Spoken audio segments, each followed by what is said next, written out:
Torres y mi noticia es la siguiente. El caso para mi noticia está basado en el dictamen 02-2018 de la Secretaría General de la Comunidad Andina, en el cual trata un reclamo interpuesto por Colombia contra Ecuador por el incumplimiento del artículo 97 del Acuerdo de Cartagena y el artículo 4 del Tratado de Creación del Tribunal de Justicia de la Comunidad Andina, por no levantar una medida correctiva, es decir, una salvaguarda sobre la importación de azúcar de Colombia. Como respuesta del análisis del volumen y el precio de las importaciones de azúcar de Colombia, se apreció que las importaciones originarias de los países miembros de la Comunidad Andina se incrementaron significativamente en términos absolutos de 187% en volumen y 210% en valor durante el periodo de 2014 al 2017, con una participación de Colombia del 99%, por lo que es importante determinar que Colombia tiene una cantidad grande de exportación de azúcar y algunos países de la Comunidad Andina importan bastante su producto. Siguiendo el orden de las ideas, las resoluciones número 2005 y 2014 de la Secretaría General son de carácter vinculante e inmediato, por cuanto determinan que Ecuador, siendo parte de la Comunidad Andina, no puede colocar salvaguardas sobre este producto específico sin la autorización de la Secretaría General. Dentro de los alegatos de Ecuador, determina que no hay incumplimiento de la resolución 2005, ya que dicho acto administrativo no establece un plazo exacto para levantar la medida correctiva. El Tribunal de Justicia de la Comunidad Andina determinó en un proceso que el ordenamiento jurídico comunitario andino, por regla general y en virtud de los principios de aplicación inmediata y efecto directo, entra y forma parte de tener efecto automático en el sistema jurídico interno de los países miembros, siendo así que no era necesario que dicha resolución indicara un plazo para que Ecuador levantara la medida, misma que, como mencioné, no fue autorizada por la Secretaría General. Ecuador solicitó un recurso de consideración de la resolución 2005 junto con una suspensión de la resolución, pero hasta que la Secretaría determine que dicho recurso sea válido o no, se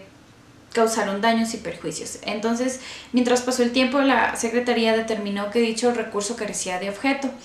y emite una resolución posterior, que es la resolución 2014, en la cual vuelve a rectificar la aplicación de Ecuador de no aplicar la medida correctiva. Por cuanto, mientras se desarrolla el dictamen 2014, se reconoce que Ecuador incumple la resolución 2015 y se determina que Ecuador habría incurrido en el incumplimiento de una norma comunitaria que ya entró en vigencia, para lo que la Secretaría determina que todos los países miembros están obligados a adoptar las medidas necesarias para asegurar el cumplimiento de las normas que conforman el ordenamiento jurídico de la Comunidad Andina, y asimismo se compromete a no adoptar ni emplear medidas algunas que sean contrarias a dichas normas o que de algún modo obstaculicen la aplicación, por lo que la Secretaría determinó que durante el lapso que se dio la entrada en vigor en Ecuador de levantar estas medidas, se causaron daños y perjuicios a terceros, pero la Secretaría deja a salvo el derecho de los posibles afectados de recurrir a vías nacionales correspondientes en este caso determinado, pero también reconoce la responsabilidad de Ecuador por hacer omisión a las resoluciones 2005 y la que fue emitida posteriormente, la 2014.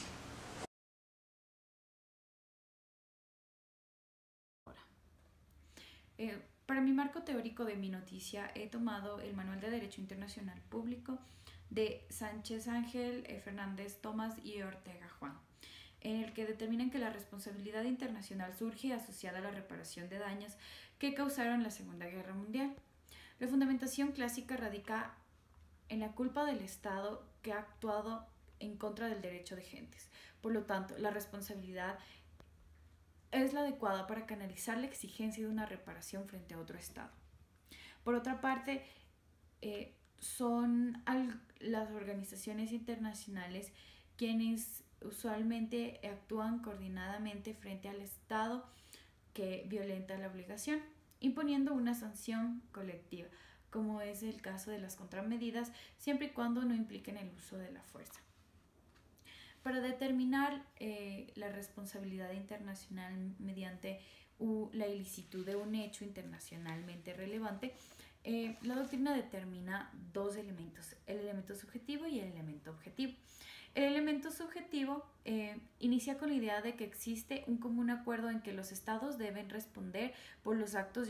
llevados a cabo por sus órganos en el ejercicio de sus funciones. Así se puede determinar que tanto las leyes, actos administrativos, sentencias y simples obras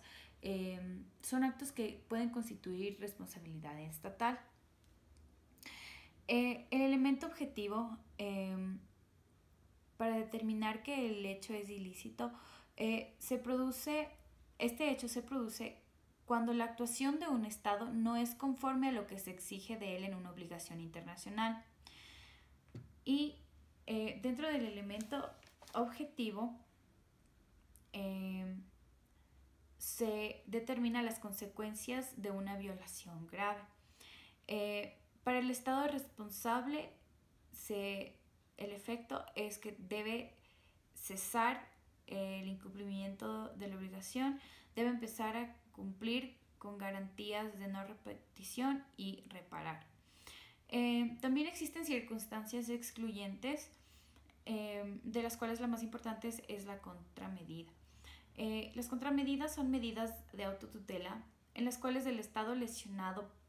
por el cometimiento de un hecho ilícito puede reaccionar frente al autor del mismo,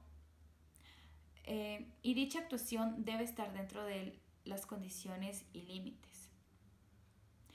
El derecho a invocar la responsabilidad y las contramedidas lo tiene el Estado que el derecho internacional público determine y considere que es un Estado lesionado. Es quien va a adoptar y a accionar frente al ilícito en las dimensiones permitidas por el ordenamiento. Es decir, podrá obtener el cese del ilícito, la reparación, pero también podrá adoptar contramedidas frente al autor del ilícito. La doctrina determina también las consecuencias del hecho ilícito para el Estado responsable y determina que la violación no exime al Estado responsable de su deber de cumplirse con la obligación violada. El Estado responsable debe poner fin a la violación y debe ofrecer seguridades que adecúen de que no va a existir repetición. La obligación de reparar integralmente el perjuicio dañado, sea material o no. Y las formas de reparación que determina la doctrina son tres: restitución, indemnización y satisfacción. La restitución restablece de la situación que existe, es restablecer la situación que existe antes del ilícito. Si es materialmente imposible, esta forma de reparación no cabe. La indemnización, y la cual es la más utilizada, se da cuando se ha producido un daño material y el Estado tiene la obligación de indemnizar el daño causado por el ilícito, pero si el daño es inmaterial, tampoco cabría como medio de reparación. Y la satisfacción, que es cuando no entra ni la restitución ni la indemnización como modos de reparación, sino que en este tipo de reparación el Estado debe reconocer la violación, debe expresar debe dar una expresión de pesar y también dar una disculpa formal.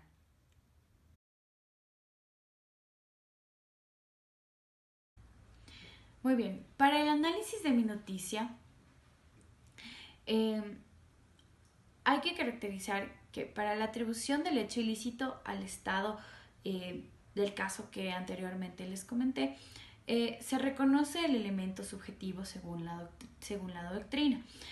ya que el Estado de Ecuador es responsable por el acto de omisión de la resolución 2005 y 2014 de la Secretaría General de la Comunidad Andina. Anteriormente la doctrina nos decía que el incumplimiento de normas internacionales como el artículo 97 del Acuerdo de Cartagena y el artículo 4 del Tratado de Creación del Tribunal de Justicia de la Comunidad Andina crean responsabilidad, por lo que el Estado lesionado podría adoptar contramedidas a Ecuador, como fue en el caso de Colombia. Al momento en el que Ecuador colocó salvaguardas sobre la importación del azúcar, Colombia podría haber adoptado contramedidas hacia Ecuador, ya que Ecuador incumplió la obligación, ya que está suscrito al Acuerdo de Cartagena y al proceso de integración de la comunidad andina.